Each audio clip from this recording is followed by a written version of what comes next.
want you to hit me as hard as you can.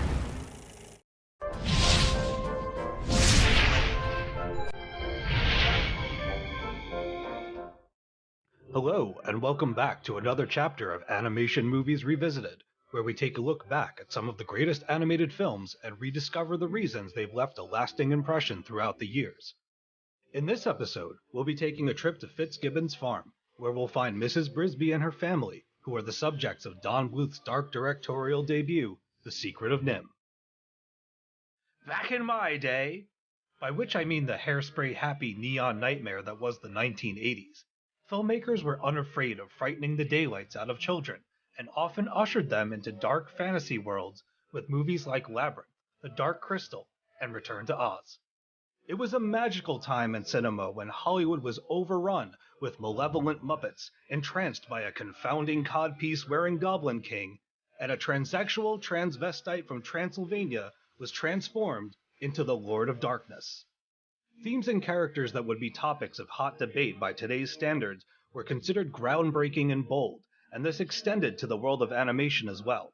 And so, in the spirit of honoring a film that left an indelible mark on my generation, I invite you to join me in the year 1982, when Don Bluth's The Secret of Nimh was unleashed on the unsuspecting imaginations of children across the globe.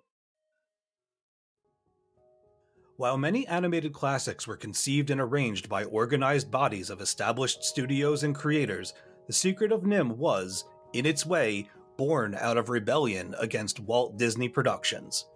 The year was 1979, when Don Bluth struck a blow against the House of Mouse by leading an exodus of mass resignations that resulted in 15% of Disney's animation department exiting the company to start an independent studio called Don Bluth Productions. Before organizing the upheaval, Bluth had been a director of animation for such Disney animated classics as Robin Hood, Pete's Dragon, The Rescuers, and the heartwarming holiday-themed short film The Small One. While still on Mickey's payroll, Bluth and his crew began working on a 27-minute short film titled Banjo the Woodpile Cat. The goal of Banjo was to create an animation using production methods that Bluth felt Disney was ignoring. If you want, think of it as an entertaining proof of concept for taking a different approach to animation production. When it came time to show Banjo the Woodpile Cat to Ron Miller, Disney's executive vice president and head of production at the time, Bluth and his team were denied an audience. The reason? Disney claimed that it didn't need another mouse movie after the release of their 23rd animated adventure, The Rescuers. The creative working atmosphere at Disney had changed subtly but greatly in recent years, Bluth said while explaining what prompted him to leave what was considered by many to be the most prestigious of animation studios at the time. There were too many committee decisions. Everything got done by vote. In addition, people can't be left in a room to teach themselves how to become animators. There is a sincere desire on the part of Disney to perpetuate the art of animation, but the studio wasn't teaching, Bluth explained in a revealing interview with the New York Times after leaving Disney with 11 of his fellow creators to start a rival studio. The split resulted in bad blood being spilled between Bluth and Miller. To combat Bluth's words, Miller described Bluth and his compatriots as having a lack of loyalty, and even went so far as to say that the atmosphere around the studio had become wonderful in light of their absence. With both parties going their opposite ways, it was time for Don Bluth Productions to choose its first feature project, which just so happened to be The Secret of Nimh, an animated adaptation that Disney reportedly passed on holding the rights to in 1972. Thanks for watching our show. If you like what you see, like this video and click on the bell to receive notifications every time a new one goes up. Now back to the show. The Secret of Nimh was something that artist and story writer Ken Anderson had been keeping in his back pocket since before Bluth and his crew had begun working on Banjo the Woodpile Cat. The concept was based on Mrs. Frisby and the Rats of Nimh, a children's book written by Robert C. O'Brien with illustrations by Zena Bernstein, and published by Atheneum Books in 1971. The story itself was inspired by the research of John B. Calhoun. who studied mouse and rat population dynamics at the National Institute of Mental Health from the 1940s to the 1960s. In his work, Calhoun compared the overpopulation of rats to that of the fate of the human race, suggesting that overcrowding would result in deviant behavior and that those who tend to be more passive would withdraw from society. In O'Brien's story, Nimh is where human scientists performed cruel experiments on rodents, the results of which ultimately lead to the test subjects becoming more intelligent, making their escape from the lab and establishing a new society of rebellious rodents. While the source material revolves primarily around the rats of Nimh, Bluth's version of the story focuses on Mrs. Brisby, the determined mother who would stop at nothing to keep her home from being reduced to rubble and her family from becoming fertilizer for Farmer Fitzgibbon's copious crops. Mommy, we can't leave Timmy. Go with Andy Shrew. I've got to try and stop that thing. Wait! You're out of your mind! Brisby, come back! Hold up, Mrs. Brisby? I thought her name was Mrs. Frisbee. Yeah, about that. Have you ever heard of the Mandela effect? It's a phenomenon in which a person or group of people experience false or distorted memories. As an example, many claim to remember Stan and Jan Berenstein's book series as the Berenstein Bears, when in fact the series is titled The Berenstain Bears, named so for its creators. In the case of The Secret of Nimh, the lead character's name was changed from Mrs. Frisbee to Mrs. Brisby, as part of an effort to avoid being thrown into a lawsuit with Whammo, makers of the popular disc-shaped toy and extreme sports device, the Frisbee. Where things start to venture down the Mandela mouse hole is that the change to the film's dialogue came late in the movie's production, after the actors and actresses had recorded all of their lines. Rather than call everyone back to record new tracks, the sound editors carefully edited the existing audio to achieve the proper pronunciation. In short, there's no need to take your tinfoil hats out for this one, folks. The mystery's already been solved. While remaining on the topic of changes made to accommodate the film, it was Bluth who altered previous drafts of the script to include the movie's more mystical elements. Had the original screenplay written by Steve Barnes been used, The Secret of Nimh would have concentrated more on the rats of Nimh and their time spent as test subjects for a collective of scrutinizing scientists. By introducing elements of magic and spiritualism to the story, Bluth felt it gave Mrs. Brisby's heroic journey a more fantastic quality, and provided the animators with an opportunity to reflect the development of her inner strength by way of an object that the audience could see. When worn by one with a courageous heart, the stone glows red. It becomes a blinding radiance. Courage of the heart is very rare. The stone has a power when it's there. I'm referring, of course, to the mysterious amulet given to Mrs. Brisby by the wizard Nicodemus.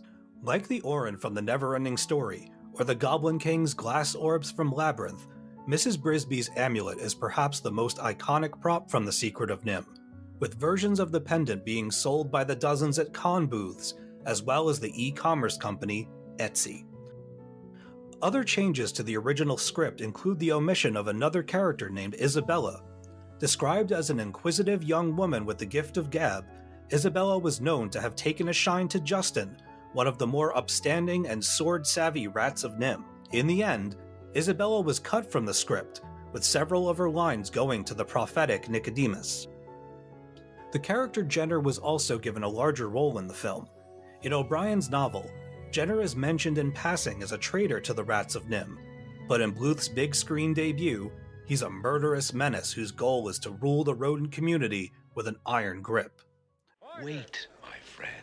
I smell an opportunity. What? Maneuvers of this nature are dangerous. Accidents could happen. Accident? Jenner? I'll explain later. When it came time to select who would voice the characters in The Secret of Nimh, writer-producer Gary Goldman set out to find individuals that were both exciting and strange. Playing the part of the intrepid Mrs. Brisby is the beguiled and walking tall actress Elizabeth Hartman, with the legendary Dame DeLuise taking flight as the clumsy crow looking for love, Jeremy. Other cast members include Arthur Mellett as the crotchety and reclusive mouse, Mr. Aegis, Derek Jacobi as the knowledgeable Nicodemus, Hermione Baddeley as the Fitzgibbons Field Karen turned courageous caretaker, Auntie Shrew, Paul Shinar as the villain Jenner, and Peter Strauss as the voice of Justin.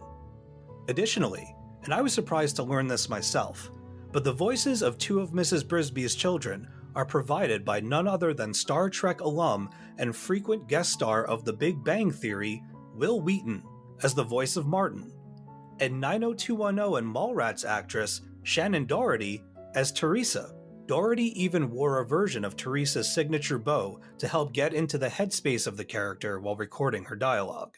Auntie Shrew, Timmy's sick. Patience, my pet. Why too anxious? Timmy's sick. Timothy is very ill.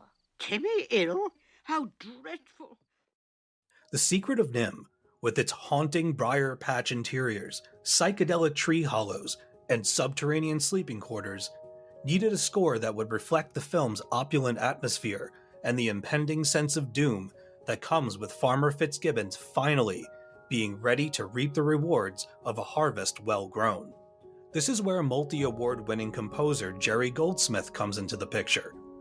Known for his work in film and television, Goldsmith had arranged music for such memorable series as The Twilight Zone, Perry Mason, and the CBS anthology drama Playhouse 90. With regard to feature films, Goldsmith composed the music for some of Hollywood's heaviest hitters, including Chinatown, The Omen, Poltergeist, Total Recall, Gremlins, Alien, and so much more. Honestly, look this dude up. His list of credits is incredibly impressive. For The Secret of Nimh, Goldsmith gathered 70 musicians from London's National Philharmonic Orchestra and 16 members of the Ambrosian Singers to contribute to the soundtrack. This would be Goldsmith's first composition for an animated feature, and research has shown that he was overjoyed to be a part of the team. Goldsmith saw the project as a bold new challenge and was said to have put his heart and soul into every note recorded for the score. Speaking of challenges, Goldsmith ran into plenty when faced with the task of arranging music for scenes that were unfinished. Sometime after the film's release, Goldsmith said that the soundtrack for The Secret of Nimh was one of his personal favorites. Among those blown away by Goldsmith's dedication to the film were Bluth and Goldman, who said that Goldsmith volunteered 3 weeks of unpaid time to fine-tune the score and make certain that it was everything he hoped it would be. Presented entirely through the art of 2D animation, The Secret of Nimh displays 600 colors throughout Mrs. Brisby's life-affirming adventure, 500 of which were developed by Don Bluth Studio. Each environment was represented using a perfect painting, amounting to 1,000 in total for the duration of the journey. FX animators then applied their skills to bring these images to life, making water babble and bubble, sunlight shine through trees like brilliant beams of fire, and wind howl like a banshee passing through cobwebbed hollows.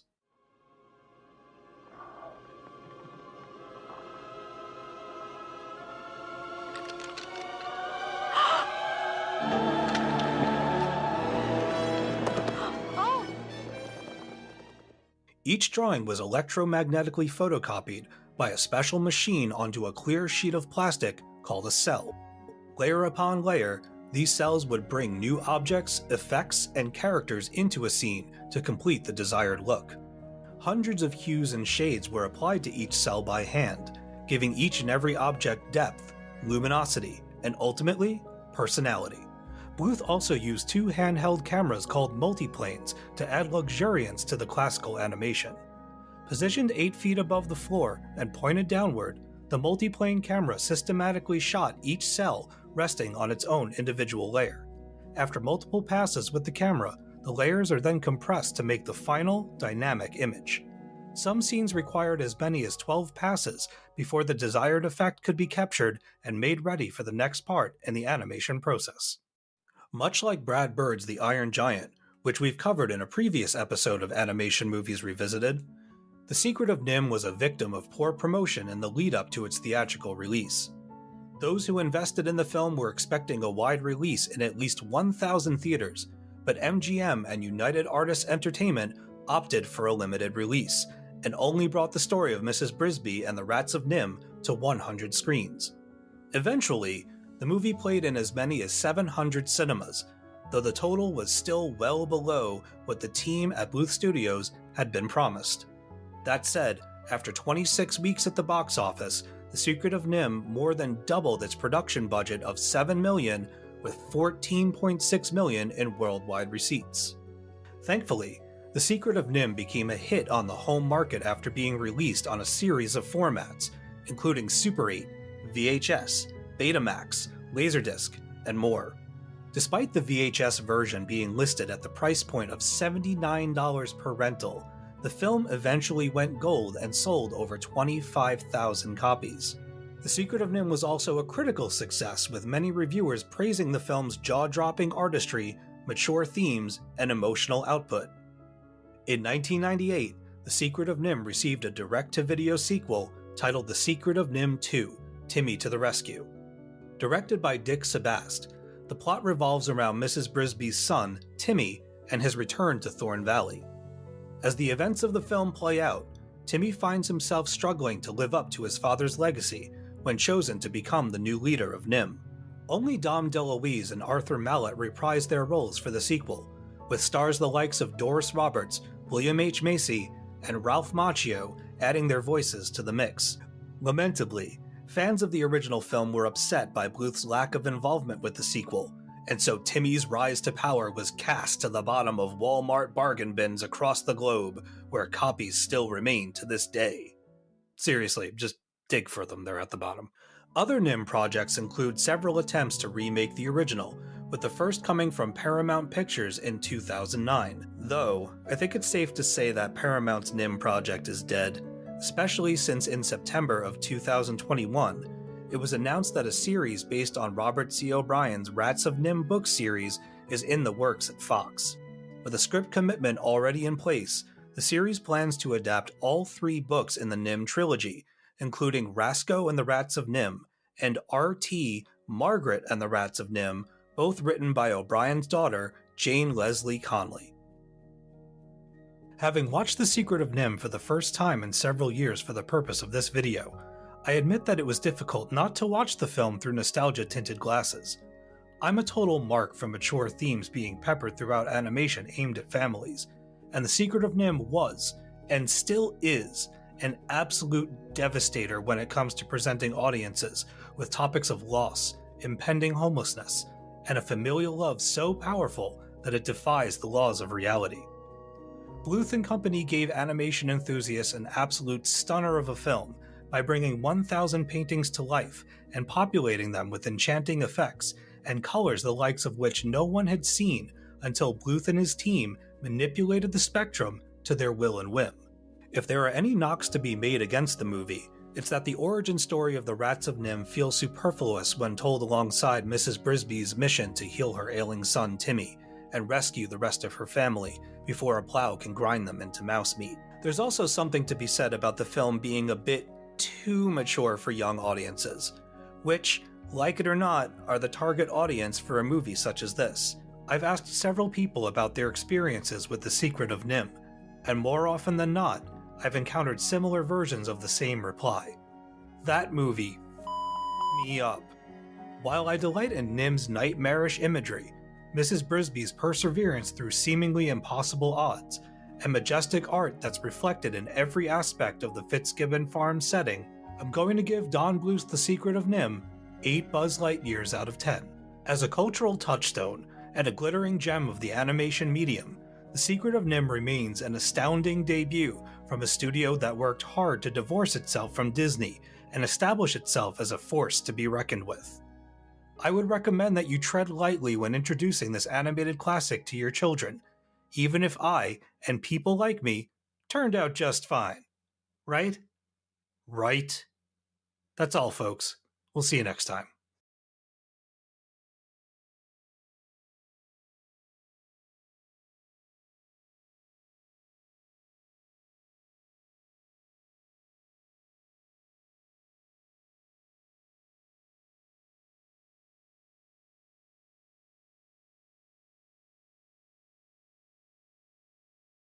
Thank you for clicking on our video, everybody. If you like what you saw here, please make sure you like the video and subscribe and share with your friends who like this sort of content. Joblo remains an independent company, and we appreciate all of your support.